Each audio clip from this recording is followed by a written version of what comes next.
तुम्हारी आखिरी ख्वाहिश क्या है? मेरी आखिरी ख्वाहिश है कि मैं तुमसे शादी करना चाहता हूँ। चल ठीक है, मैं तुझसे शादी के लिए तैयार हूँ। एक कैदी जिसे सजाए मौत सुनाई जा चुकी थी, जब उससे आखिरी ख्वाहिश पूछी गई तो उसने ऐसी फरमाइश कर दी कि पूरी जेल में सनसनी फैल गई। उसने कहा, मेरी ख्वाहिश है कि अपनी जिंदगी की आखिरी रात एक कुंवारी लड़की के साथ गुजारूं, जो अपनी रजामंदी से मेरी दुल्हन बने। मंदिर में ऐलान करवा दें। क्या कोई लड़की इसके लिए तैयार है? पुलिस वाले एक दूसरे का मुंह ताकने लगे। क्या वाकई उसकी यह ख्वाहिश पूरी हो सकती थी? वह लड़की कहां से आएगी? और अगर शादी हो भी गई तो उस रात क्या होगा? मेरा नाम राधिका शर्मा है। मैं 30 बरस की लेडी इंस्पेक्टर हूं। मेरी जिंदगी का ज्यादातर हिस्सा अदालतों, थानों और इन्हीं जेल की दीवारों के बीच गुजरा है। मैंने बेशुमार चेहरे देखे, कुछ नरम, कुछ सख्त, कुछ मासूम नजर आने वाले और कुछ पत्थर दिल। लेकिन कैदी नंबर 719 आरव ने मुझे अजीब सी कशमकश में डाल दिया था। वह आम मुजरिम नहीं लगता था। आंखों में एक गहरी उदासी और चेहरे पर ऐसा सुकून जैसे सब कुछ समझकर भी खामोश बैठा हो। वह सिर्फ 19 बरस का था। यह बात मेरे दिल में तीर की तरह चुभती थी कि जिस लड़के ने अभी दुनिया को ढंग से देखा भी नहीं, उसे अब दुनिया से रुखसत होना है।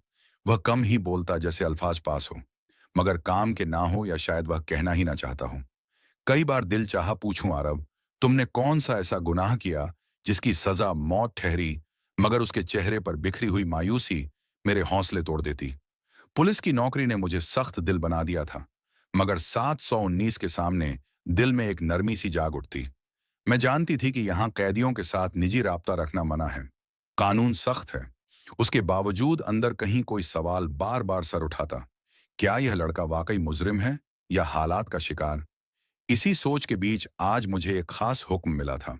एक ऐसा हुक्म जो ना सिर्फ आरव की आखिरी ख्वाहिश से जुड़ा था, बल्कि आने वाले कुछ दिनों में हमारी पूरी जेल को हिला देने वाला था। 2 दिन बाद कैदी नंबर 719 को सजाए मौत दी जानी थी। इस दौरान उसे अपनी मां और वालिद से आखिरी बार मिलने की इजाजत मिली। यह खबर सुनते ही मेरे दिल में एक अजीब सी बेचैनी फैल गई। जेल के माहौल में सख्ती आम बात थी, मगर आज फिजा में उदासी और डर की मिलीजुली कैफियत थी। मैं जानती थी कि सजाए मौत पाने वाले हर कैदी को आखिरी ख्वाहिश जाहिर करने का हक दिया जाता है, चाहे वह कोई खास खाना हो, मुलाकात हो या कोई और तमन्ना। लेकिन कोई भी इतनी अनोखी फरमाइश नहीं करता था जैसी आरव ने बाद में की।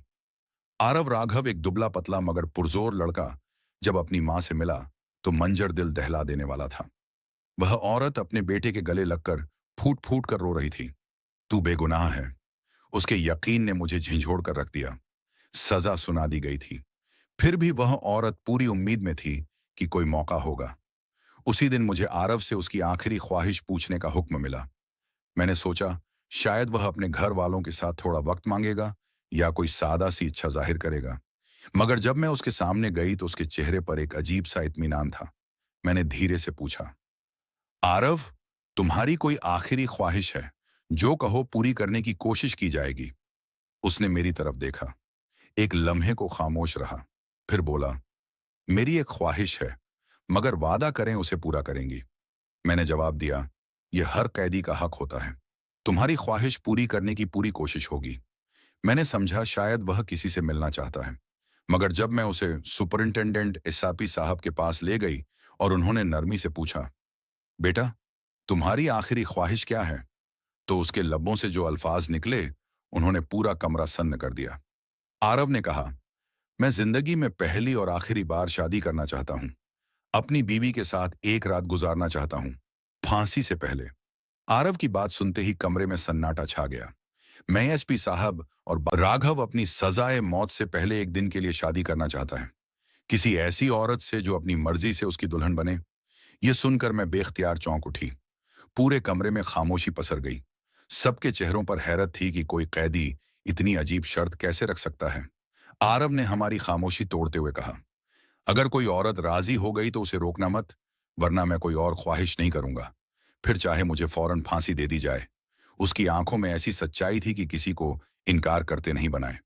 एसपी साहब ने कंधे उचकाते हुए कहा, ठीक है, ऐलान करवा देते हैं, मगर हमें यकीन है कोई औरत नहीं आएगी। भला कौन ऐसी शर्त पर शादी करेगा? उसी शाम जेल के करीब वाले मंदिर से ऐलान गूंज उठा, कैदी नंबर 719 आरव राघव अपनी आखिरी ख्वाहिश के तौर पर एक दिन के लिए किसी औरत से शादी करना चाहता है। अगर कोई औरत अपनी मर्जी से राजी हो तो वह जेल इंतजामिया से राब्ता करें। यह ऐलान पूरे जयपुर में फैल गया, मगर हमारे दिलों में यकीन था कि कोई नहीं आएगा। हमें यह सब एक मजाक सा लगा, मगर ऐलान के सिर्फ 1 घंटे बाद एक सिपाही हांफता हुआ मेरे ऑफिस में आया। मैडम, जेल के दरवाजे पर एक लड़की दुल्हन के लिबास में खड़ी है और उसके साथ एक पुजारी जी भी हैं। यह सुनकर एसपी साहब और मैं दोनों हैरान रह गए। हम तेजी से बाहर निकले तो सामने 17 से 18 साल की एक नाजुक सी लड़की खड़ी थी। वह लाल जोड़े में मलबूस थी, पूरी तरह सजी हुई, मगर चेहरे पर अजीब सा सुकून और अज़्म था। उसके साथ एक बुजुर्ग पुजारी जी खड़े थे, हाथ में शादी का रजिस्टर लिए। एएसपी साहब ने सख्त लहजे में पूछा, पुजारी जी, ये क्या माजरा है? ये लड़की कौन है? उन्होंने अदब से जवाब दिया, साहब, ये लड़की खुद मेरे पास आई थी। इसने कहा कि वह विक्रम सिंह से शादी करना चाहती है। मैंने लाख समझाया, बेटी, वह सजा-ए मौत का कैदी है। तुम क्यों अपनी जिंदगी बर्बाद कर रही हो? मगर वह न मानी। कहने लगी, यह मेरा फैसला है, मैं उसे सच्ची मोहब्बत करती हूं। उसकी बात सुनकर मेरे बदन में झुरझुरी सी दौड़ गई। जेल के आंगन में सन्नाटा छा गया। हमें यकीन नहीं आ रहा था कि विक्रम को वाकई कोई इतना चाहता है कि दुनिया, इज्जत, सब कुछ छोड़ने को तैयार हो जाए। मगर कानून कहता था कैदी की आखिरी ख्वाहिश पूरी की जाए। चुनांचे हमने इजाजत दे दी। पुजारी जी को अंदर बुलाया गया, विक्रम को सेल से निकाला गया। जेल के दफ्तर में मुख्तसर सी रस्मों के साथ उनकी शादी कर दी गई। शादी मुकम्मल होने के बाद विक्रम ने मुस्कुराकर कहा, अब आप वादे के मुताबिक मेरी दुल्हन को मेरे पास भेज दें। मैं उससे कुछ बातें करना चाहता हूं। बस एक रात की बात है। मैं उसकी बात सुनकर चौंक गई, मगर ये एसपी साहब ने खामोशी से सर हिलाया। मैंने दुल्हन को विक्रम के सेल तक पहुंचाया, दरवाजा बंद किया और बाहर आ गई। सोचा शायद कुछ देर बाद वह खुद ही बाहर आ जाएगी, मगर वक्त गुजरता गया और अंदर से हल्की हल्की सरगोशियों की आवाजें आने लगीं, जैसे कोई कुछ खोलने की कोशिश कर रहा हो। मैंने थोड़ा गौर किया, मगर इत्मीनान से वापस दफ्तर चली गई। रात गहरी होती गई। फिर अचानक जेल की फिजा एक चीख से गूंज उठी। मैं दौड़ती हुई विक्रम के सेल की तरफ पहुंची। दरवाजा खोला तो वह लड़की दुल्हन के लिबास में खड़ी थी, घूंघट नीचे और सांसें बेतरतीब, पूरा बदन कांप रहा था। मैंने हैरानी से पूछा, क्या हुआ? तुम तो अपनी मर्जी से शादी करके आई थी, अब क्या बदल गया? वह कपकपी भरी आवाज में बोली, मुझे यहां से निकालो, मैं यहां नहीं रहना चाहती। मैंने तंजीर लहजे में कहा, क्यों, मोहब्बत का नशा उतर गया या अब अंजाम का डर जाग गया? लेकिन वह खामोश रही। कपड़ों के पल्लू मुट्ठियों में जकड़े खड़ी थी। चेहरे पर ऐसा डर था जैसे किसी डरावने ख्वाब से गुजरी हो। मैंने दरवाजा खोला तो वह लड़की बिजली की तरह बाहर निकल पड़ी। बिना कुछ कहे तेजी से चली गई। मैंने सेल फिर बंद किया और वापस अपने दफ्तर आकर बैठ गई। सारी रात ख्यालों में खोई रही, फिर थकान के मारे सो गई। मुझे क्या खबर थी कि सुबह होते ही एक तूफान आने वाला है। सूरज निकला ही था कि एसपी साहब गुस्से में मेरे दफ्तर में दाखिल हुए। इंस्पेक्टर मीनाक्षी, फौरन जाओ और देखो विक्रम कहाँ है। मैंने हैरानी से कहा, सर, वह अपने सेल में ही होगा, जाओ देखो वह गरजे। मेरे दिल की धड़कन तेज हो गई। मैं दौड़ती हुई विक्रम के सेल की तरफ गई। दरवाजे पर जाकर आवाज दी, विक्रम बाहर आओ, मगर अंदर से कोई जवाब न आया। पेशानी पर पसीना आ गया। मैंने खिड़की से झांका। अंदर एक शख्स मर्दाना कपड़ों में दीवार के पास लेटा हुआ था। मैंने दरवाजा खोला, आगे बढ़ी और जैसे ही उस शख्स को सीधा किया, मेरे पांव तले जमीन खिसक गई। ये वही लड़की थी जो कल दुल्हन बनकर आई थी। अब वह विक्रम के कपड़ों में मलबूस बेहोश पड़ी थी। मेरे हाथ कांपने लगे। एसपी साहब भी वहां पहुंच गए। नजारा देखकर उन्होंने दहाड़ लगाई, ये क्या तमाशा है? विक्रम कहाँ है? मैं कुछ बोल ना सकी। वे चिल्लाए, तुम्हारी लापरवाही ने जेल का निजाम हिला दिया। एक सजाए मौत का कैदी फरार हो गया है। मैं सदमे में थी, दिमाग शून्य सा हो गया था। हम सबको एहसास हुआ कि विक्रम ने एक ऐसी चाल चली थी जिसने हमें अंधा बना दिया था। वह दुल्हन के कपड़ों में जेल से फरार हो चुका था और यह लड़की शायद उसकी साथ ही जानबूझकर उसके लिए कुर्बान बनी थी।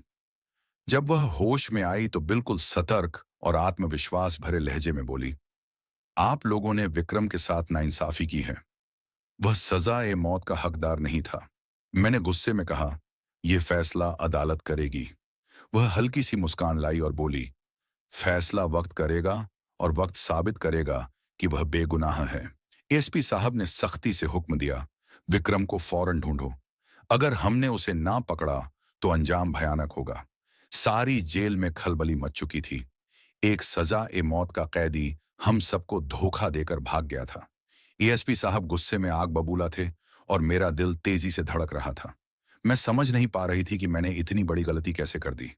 मैंने एक ऐसे शख्स पर भरोसा किया जिसने हमारी आंखों में धूल झोंक दी। सच्चाई उगलवाना और विक्रम को ढूंढना नामुमकिन था। वह कई घंटे पहले फरार हो चुका था।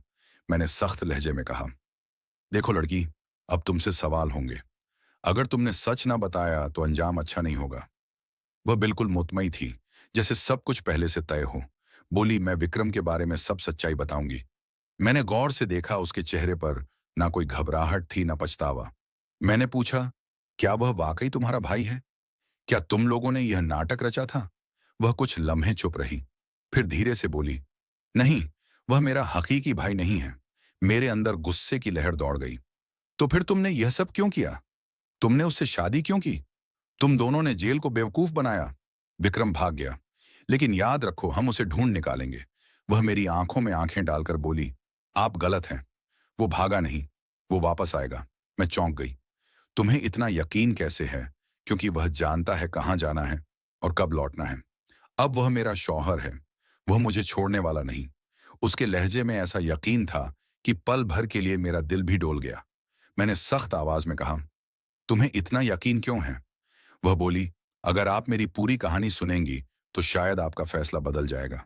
तब आपको अंदाजा होगा कि असल मुजरिम कौन है और आरव ने जो किया क्यों किया। मैं खामोश हो गई।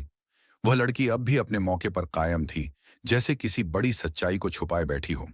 फिर उसने धीमे से कहा, मेरा नाम सानवी है और मेरी बड़ी बहन की मंगनी आरव से हुई थी। सानवी ने बात शुरू की। आरव बचपन से ही बहादुर और बेखौफ लड़का था। शायद ही कोई वह लम्हा आया हो जब उसने किसी के सामने कदम पीछे हटाए हों। वह मेरे वालिद के चाचा भाई का बेटा था, यानी मेरा फुफेरा भाई। अब्बू उसे बहुत चाहते थे और जब उन्होंने मेरी बड़ी बहन की मंगनी आरव से की तो वह हमारे घर का हिस्सा बन गया। हमारा गांव फरीदाबाद छोटा था, मगर वहां का माहौल अजीब था। एक रात आरव भाई हमारी खालाजाद बहन से मिलने आए। उस रात अब्बू घर पर नहीं थे और हम दोनों बहनें अकेली थीं। मैं अंदर घर में चाय बना रही थी। आरव भाई और आपा दूसरे कमरे में बात कर रहे थे। सब कुछ मामूली तौर पर चल रहा था कि अचानक दरवाजे पर जोर जोर से दस्तक होने लगी। वह लम्हा याद करके सानवी की आवाज थरथरा गई। मैंने दरवाजे से बाहर झांका तो 3-4 बदमाश खड़े थे। उनके चेहरों पर दरिंदगी थी। उनमें से एक ने कहा है, पता है, अभी अभी तुम्हारे घर में एक नौजवान आया है, उसे बाहर निकालो। मैं घबरा गई। शोर सुनकर आरव फौरन बाहर आए। उन्होंने मुझे इशारा किया कि मैं अंदर जाऊं। मैं अपने कमरे में जाकर दरवाजा बंद करके कान लगाकर सुनने लगी। बाहर आरव उन बदमाशों के सामने डटे हुए थे। अगर वह चाहते तो उन सबको हरा भगा सकते थे, मगर वह जानते थे कि वह अकेले हैं और हम दो कमजोर बहनें अंदर हैं। आरव भाई ने नरमियत से उन्हें समझाया और किसी तरह वापस भगा दिया। उस रात वह देर तक बाहर दरवाजे के पास बैठे रहे, जैसे किसी खतरे की पहरेदारी कर रहे हों। सानवी की आंखें नम हो गईं। तब मैंने पहली बार महसूस किया कि आरव सिर्फ बहादुर ही नहीं, बल्कि दूसरों की इज्जत की हिफाजत करने वाला इंसान है। हमें अंदाजा भी ना था कि यही रात आने वाले तूफान की पहली आहट थी। सानवी ने गहरी सांस ली और बोली, मगर वह तो बस शुरुआत थी।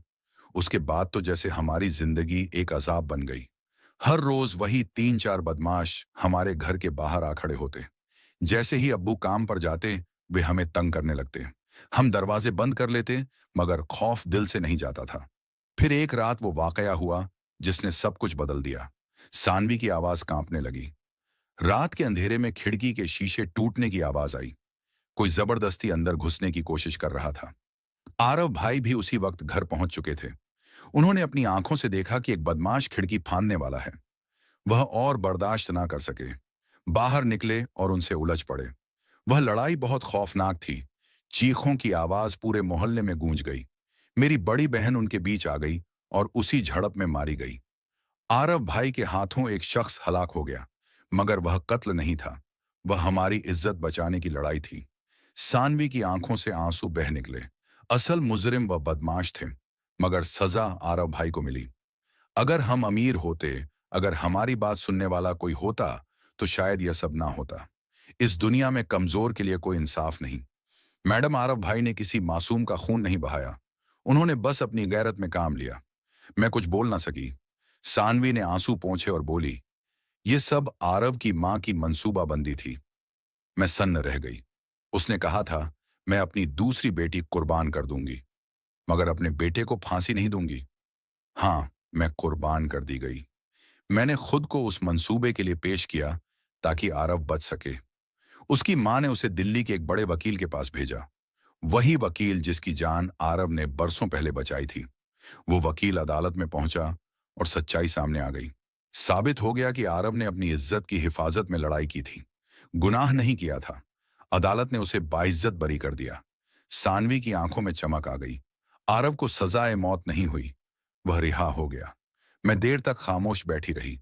सानवी जा चुकी थी, मगर उसकी कहानी मेरे दिल में रह गई। मैंने खिड़की से बाहर देखा। आसमान पर हल्की सुबह की रोशनी फैल रही थी। मैंने दिल में सोचा, कुछ कहानियां वक्त के साथ मिट नहीं पाती, वह हमेशा दिल के किसी कोने में जिंदा रहती है। दोस्तों, यह कहानी केवल मनोरंजन और शिक्षा के उद्देश्य से बनाई गई है। इसमें दिखाए गए सभी पात्र, घटनाएं और संवाद काल्पनिक हैं। किसी भी वास्तविक व्यक्ति, संस्था या घटना से इनका कोई संबंध नहीं है। कृपया इसे केवल कहानी के रूप में देखें और इसका आनंद लें। हम किसी की भावनाओं को ठेस पहुंचाना नहीं चाहते।